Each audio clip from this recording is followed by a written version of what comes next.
नमस्कार दोस्तों, महर्षि Gautam online school में आप सभी का हार्दिक स्वागत है। मैं हूं प्रदीप कुमार चौहान। आज हम पढ़ने जा रहे हैं कक्षा 10 विषय विज्ञान का चैप्टर नंबर 2 अम्ल, क्षार एवं लवण। इस चैप्टर में आज हम जो नया टॉपिक जो शुरू करने जा रहे हैं वो है तनुकरण किसे कहते हैं, और तनुकरण करते समय जल में अम्ल व क्षारक को मिलाया जाता है क्यों। ठीक है, इसके बाद में हम जो है पीएच के बारे में पढ़ेंगे। पीएच क्या है, किसे कहा जाता है, और इसके साथ साथ में जो है पीएच के हमारे दैनिक जीवन में क्या महत्व है। तो पढ़ते हैं टॉपिक जिसका नाम है तनुकरण किसे कहते हैं, और तनुकरण करते समय जल में अम्ल व क्षारक मिलाए जाते हैं क्यों। तो टॉपिक है आज का हमारा, और उस टॉपिक का जो नाम है वो नाम है तनुकरण। क्या है? तनुकरण। ठीक है, और यहाँ पर एक क्वेश्चन भी बनता है, और वो क्वेश्चन क्या बनता है, और वो क्वेश्चन जो बनता है वो ये है। क्या है क्वेश्चन? क्वेश्चन यहाँ पर जो बनता है वो ये है कि तनुकरण करते समय, क्या करते समय? तनुकरण करते समय, ठीक है, तनुकरण करते समय जल में अम्ल व क्षारक को मिलाया जाता है। जल में अम्ल व क्षारक को मिलाया जाता है।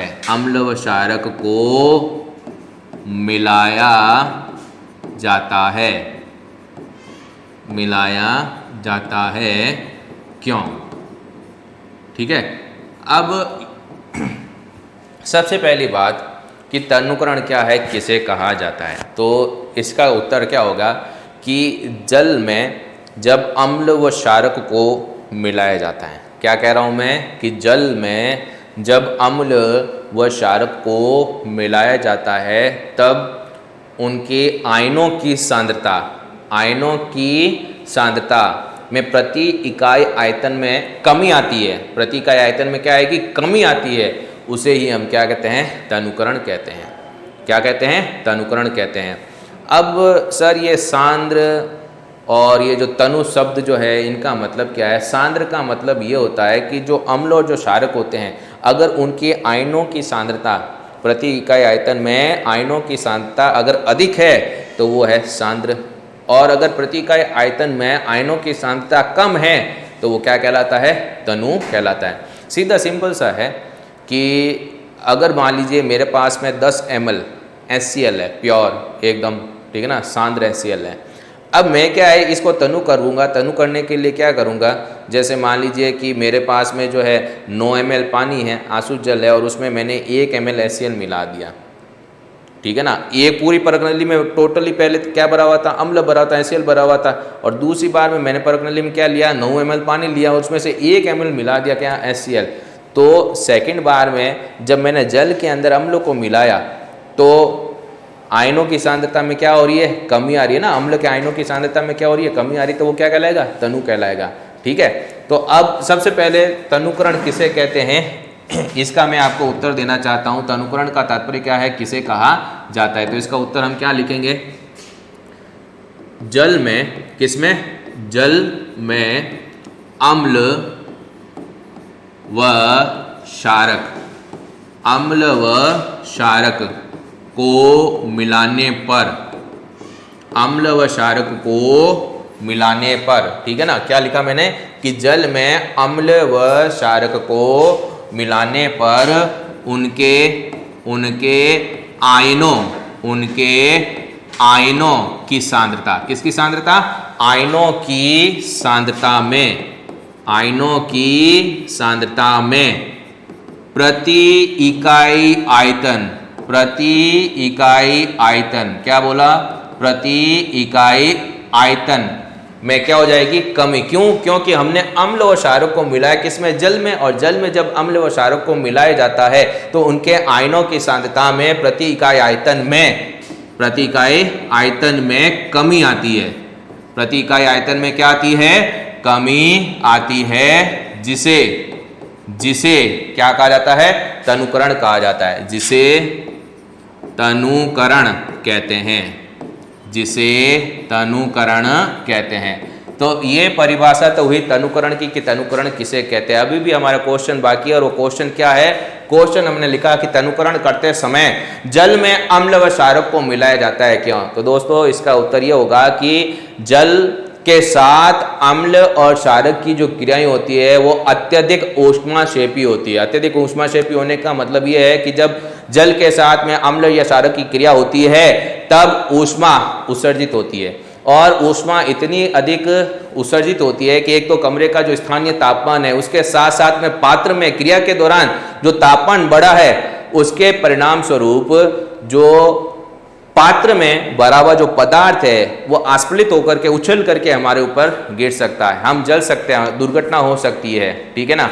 इसलिए हम क्या करते हैं कि पात्र में पहले क्या लिया जाता है? जल लिया जाता है, और उस पात्र की दीवार के सहारे जल को लगातार हिलाते हुए अम्ल या क्षारक को उसमें मिलाया जाता है, और इस तरह से उनको क्या किया जाता है? तनु किया जाता है। तो ये उत्तर है किसका? तनुकरण करते समय जल में अम्ल व क्षारक को मिलाया जाता है। क्यों? अगर उल्टा करोगे कि अम्ल लेकर के उसमें जल को मिला दोगे तो सारा पदार्थ उछल करके क्या हो जाएगा? बाहर आ जाएगा। क्योंकि क्रिया कैसी हो रही है? ऊष्माक्षेपी हो रही है। हो सकता है पात्र टूट जाए, फट जाए और दुर्घटना हो सकती है, आप जल सकते हो।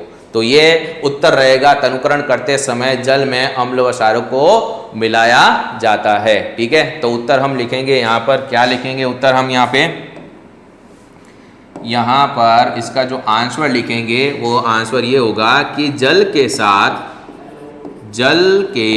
साथ अम्ल अथवा क्षारक की क्रिया ऊष्माक्षेपी कैसी होती है? ऊष्माक्षेपी होती है। ठीक है ना।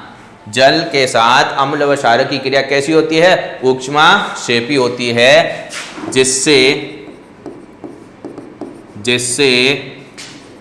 अत्यधिक मात्रा में तापमान में क्या हो जाती है?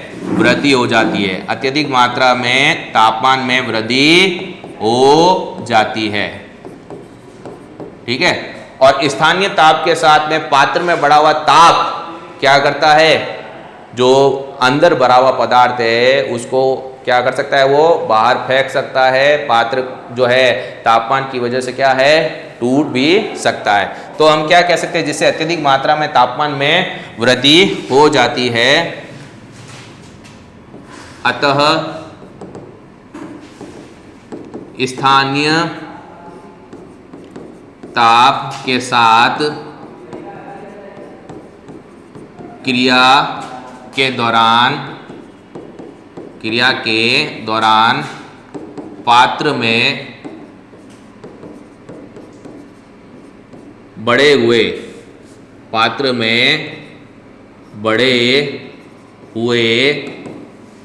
ताप के कारण पदार्थ आस्फलित होकर, आस्फलित का मतलब उछल कर, ठीक है ना, आस्फलित होकर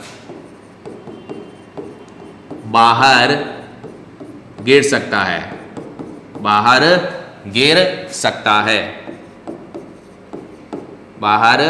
सकता है। और इसके साथ में क्या हो सकता है? पात्र टूट भी सकता है, और पात्र टूट भी सकता है। ठीक है। इसलिए जल को लगातार हिलाते हुए, क्या करते हुए? हिलाते हुए पात्र की दीवार के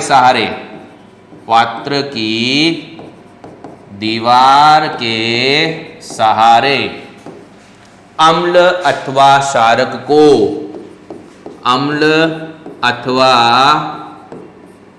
क्षारक क्षारक को जल में धीरे धीरे करके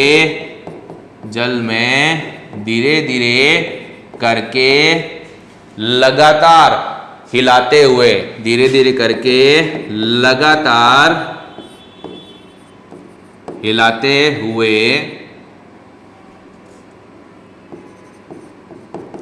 मिलाया जाता है, जिससे अम्ल और क्षारक कैसे हो जाते हैं? तनु हो जाते हैं, जिससे अम्ल अथवा क्षारक कैसे हो जाते हैं? तनु हो जाते हैं। तो दोस्तों, सबसे पहले हमने इसमें पढ़ा तनुकरण किसे कहा जाता है। फिर हमने इसमें देखा कि तनुकरण करते समय जल में है अम्ल और क्षारक को मिलाया जाता है, क्यों? तो एक बार हम इसको जो है रिवाइज करेंगे। आपने देखा यहाँ पर तनुकरण किसे कहा जाता है कि जल में अम्ल व क्षारक को मिलाने पर उनके आयनों की सांद्रता में प्रति इकाई आयतन में क्या आ रही है? प्रति इकाई आयतन में कमी आती है, और इसे ही हम क्या कहते हैं? तनुकरण कहते हैं। अब तनुकरण कैसे किया जाता है? तो हमने देखा इसमें कि जल के साथ में अम्ल और क्षारक की क्रिया कैसी होती है? ऊष्माक्षेपी होती है। बहुत ज्यादा मात्रा में जो ऊष्मा उत्पन्न होती है और तापमान में क्या हो जाती है? वृद्धि हो जाती है। ठीक है ना? तो लिखा हमने कि जिससे अत्यधिक मात्रा में तापमान में क्या हो जाती है? वृद्धि हो जाती है। तो उससे क्या होगा कि तापमान, एक तो स्थानीय ताप तो है ही, जो कमरे का प्रयोगशाला का ताप, और उसके साथ साथ में क्रिया के दौरान पात्र में भी ताप में क्या हो गया? वृद्धि हुई, ताप बढ़ गया। इस कारण जो पदार्थ है पात्र के अंदर वो आस्फलित होकर के बाहर गिर सकता है, और पात्र क्या है? टूट भी सकता है। इसलिए हम क्या करते हैं कि जल को लगातार हिलाते हुए पात्र की दीवार के सहारे अम्ल अथवा क्षारक को जल में धीरे धीरे करके लगातार हिलाते हुए मिलाया जाता है, जिससे अम्ल अथवा क्षारक क्या हो जाते हैं? तनु हो जाते हैं। तो ये टॉपिक था तनुकरण के बारे में। अगला हमारा जो टॉपिक शुरू होगा, और वो जो टॉपिक रहेगा हमारा, वो है पीएच स्केल के बारे में।